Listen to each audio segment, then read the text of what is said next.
बृहस्पति व्रत कथा। बृहस्पति व्रत कथा की पहली कहानी।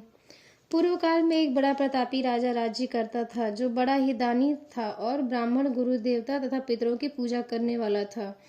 उसकी साधुता, धार्मिकता समस्त देश में प्रसिद्ध हो गई थी। उसके द्वार से कोई याचक निराश होकर नहीं जाता था और वह नित्य देव मंदिरों में दर्शन करने जाता। प्रत्येक गुरुवार को बृहस्पति भगवान का व्रत रखकर पीले वस्त्र, पीले फल फूल और नैवेद्य आदि से उनकी पूजा करता हुआ दीन दुखियों की सहायता में सर्वदा तल्लीन रहा करता था।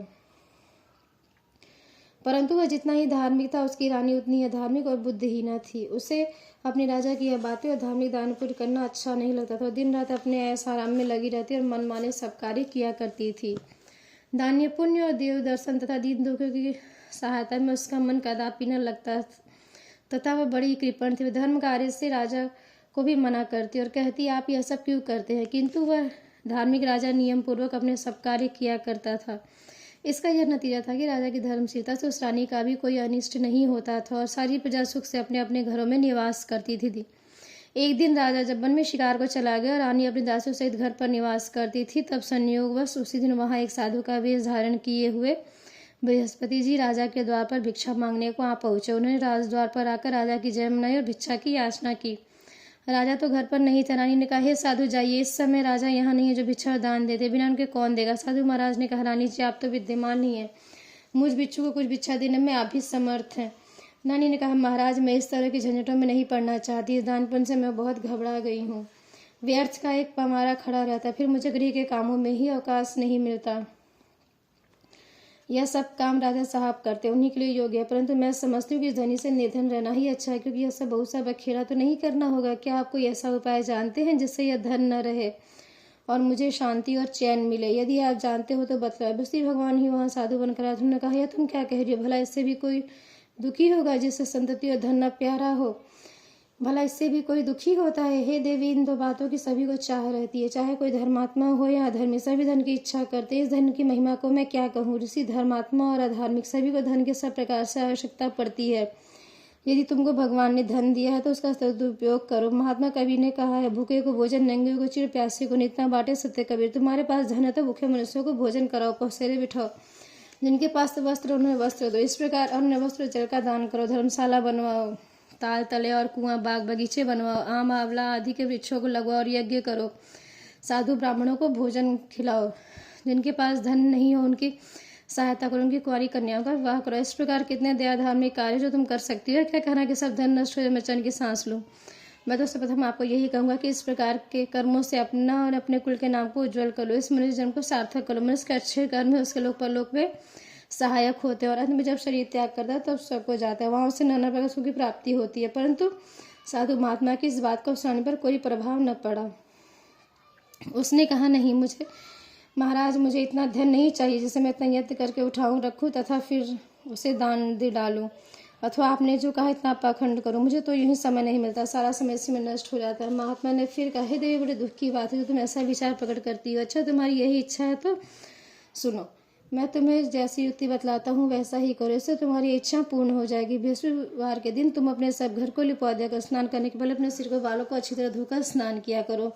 तुम्हारा राजा बृहस्पतिवार के दिन बाल बनवाया करो और भोजन में मांस मदिरा का सेवन किया करो। धोबी को बुलाकर वस्त्रों को धुलने के लिए दिया करो। साथ बृहस्पतिवार के दिन तुम ऐसा कर सकोगे तो तुम्हारा सब धन नष्ट हो जाएगा, इसमें कुछ संशय नहीं है। यह कहकर वह महात्मा तो चले गए और रानी ने उनकी बातों को अपने मन में रख लिया। उसने बृहस्पतिवार को फिर ऐसा ही किया। फिर तो बृहस्पति उस पर कुपित हो गया। 3 बृहस्पतिवार पूरा होते तो उसका राजपाट आदि सब धन नष्ट हो गया। यहाँ तक कि रानी के घर में खाने तक का ठिकाना न रह गया। उसके सुख चैन के दिन दूर हो गए। दोनों समय की कौन कहे, एक समय के भोजन के लाड़े पड़ गए। तब राजा ने व्याकुल हो रानी से कहा, हे रानी जी, आप तो यहाँ रही हैं, पर तुम मुझसे यहाँ नहीं रह जाएगा, क्योंकि यहाँ तो मुझको सब लोग जानते हैं, जिससे मैं कोई उपाय से या कोई काम धंधा करके भी अपनी जीविका नहीं चला सकता। इसलिए किसी दूसरे देश में जाऊँगा जहाँ मैं खाने पीने के लिए कोई धंधा नौकरी करके अपने दिन व्यतीत कर सकूँ। कहा भी है, देश चोरी परदेश भिक्षा। शास्त्र में कहा है कि दूर चले जाने पर मनुष्य का दुर्दिन दूर हो जाता है। यह कहकर राजा ने घर छोड़ दिया तथा दूर प्रदेश में चले गए। परंतु वहां से कुछ अच्छी बुद्धि प्राप्त न हुई तो वन में जाकर लकड़ियां काटकर शहर में लाकर बेचते और उससे जो कुछ मिल जाता तो वह किसी तरह अपना पेट पालन कर लेते। इधर रानी भी अपने घर पड़े पड़े उपवास करती, कपड़े लेते से फटियाल पड़ी रहती। किसी दिन तो कुछ खाने कुछ पा जाती तो खा लेती, नहीं तो केवल पानी पीकर सो रहे थे और मारे भूखे कर रात काट लेते। इस प्रकार कुछ उसकी यह दशा हो गई कि कई दिनों से कुछ खाने को नहीं मिला और मारे भूखे दम घुटने लगा। तब उसने अपनी एक दासी को बुलाकर कहा, तुम हमारी पुरानी दासी, इसमें तुम्हारी हम इतनी सहायता करो कि हमारी बहन के यहाँ जाकर उससे हमारा दुख कहकर हमारे लिए सहायता में कुछ अन्न मांग लाओ।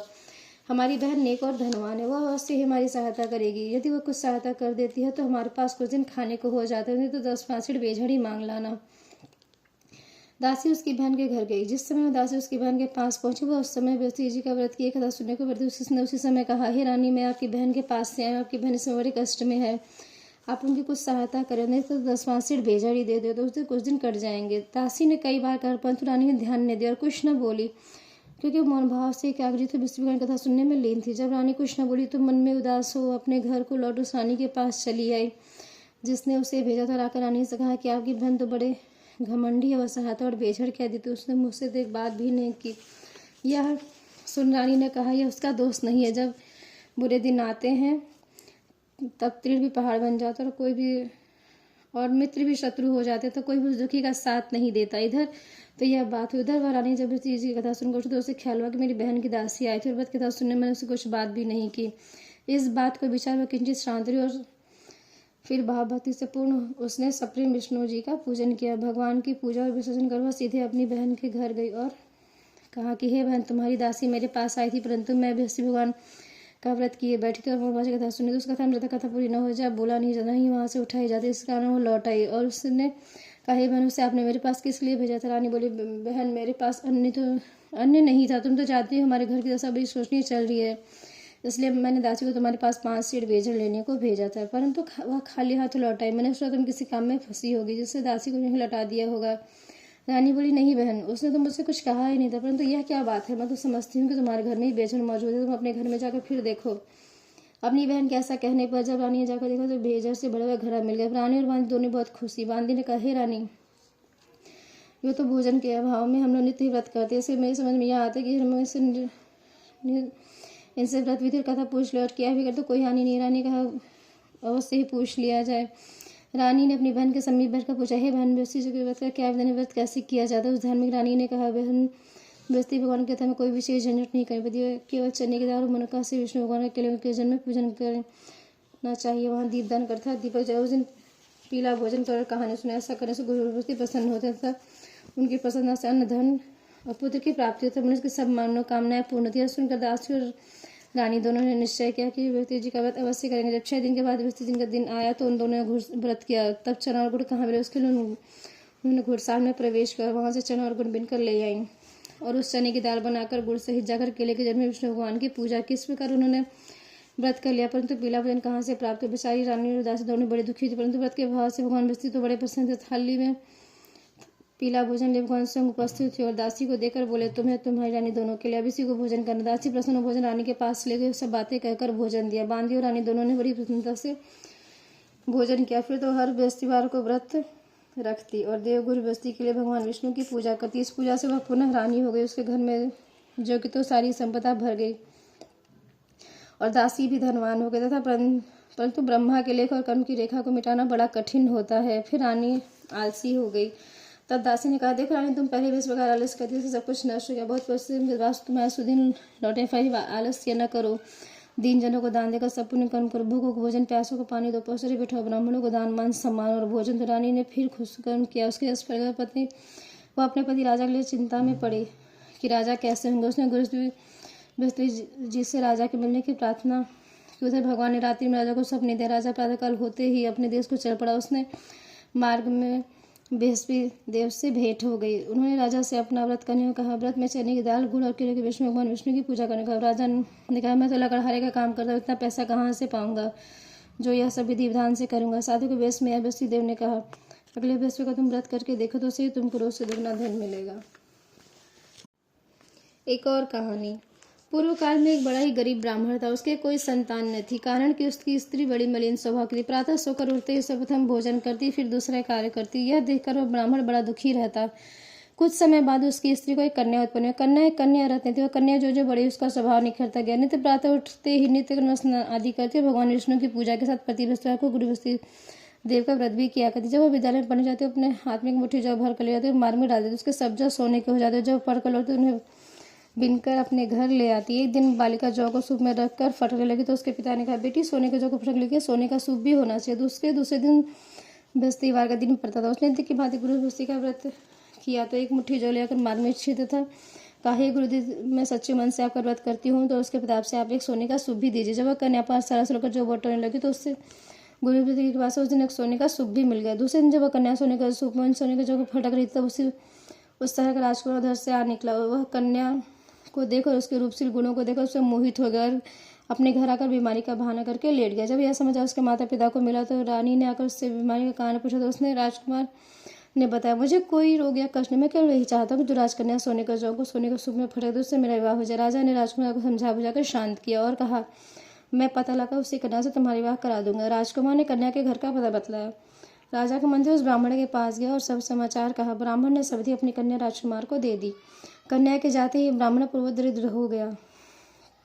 अन्न वस्त्र से दुखी उसका एक दिन मुश्किल से व्यतीत होने लगा। एक दिन वह दुखी पिता अपनी कन्या से भेंट करने गया। पिता की दीनता देखकर कन्या बोली, पिताजी आप माताजी को यहाँ लेवा लाइए, जिससे मैं उनको युक्ति बतलाऊंगी, जिससे आपकी गरीबी सरदा के लिए दूर हो जाएगी। ब्राह्मण घर गया और अपनी पत्नी को कन्या के घर ले आया। कन्या ने अपनी माता को समझाते हुए कहा, माताजी नित्य प्रातः उठकर नित्य क्रिया से निवृत्त हो स्नान आदि कर भगवान विष्णु की पूजा किया करे तो आपके घर की साहित्य दूर हो जाएगी। परंतु उसने ध्यान नहीं दिया और पहले की भांति उठकर बच्चों का जूठ खा लेती और पूजा के समय कह देती कि मैं भोजन कर चुकी हूँ।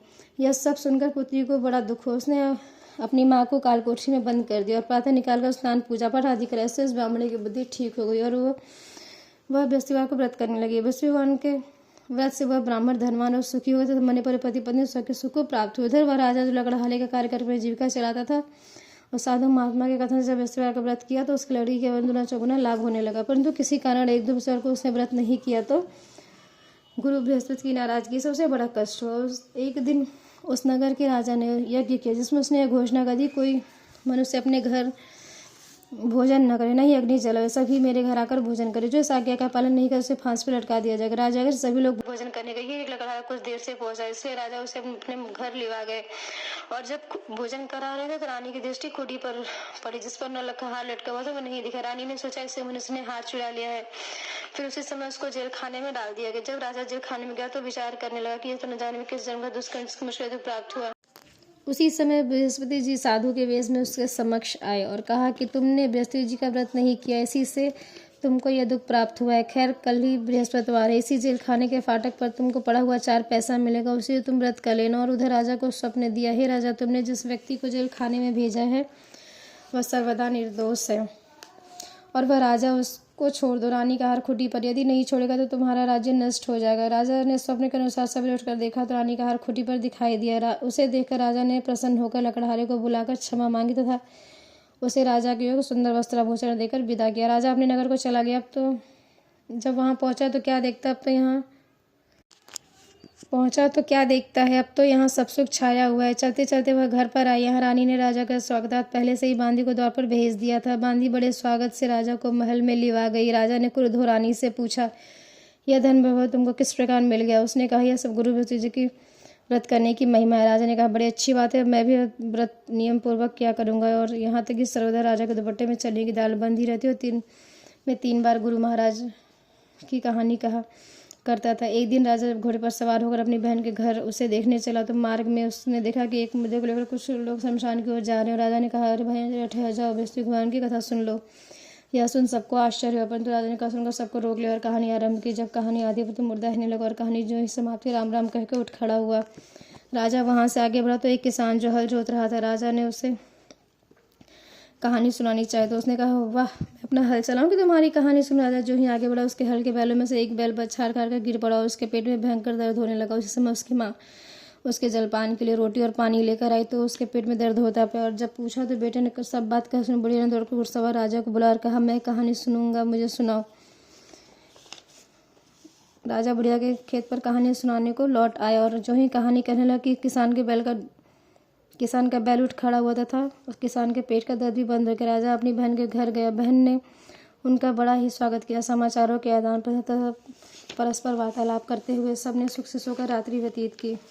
दूसरे दिन सवेरा होने पर राजा उठा था तो अन्य सभी लोग अपने उठकर काम काज में लग गए।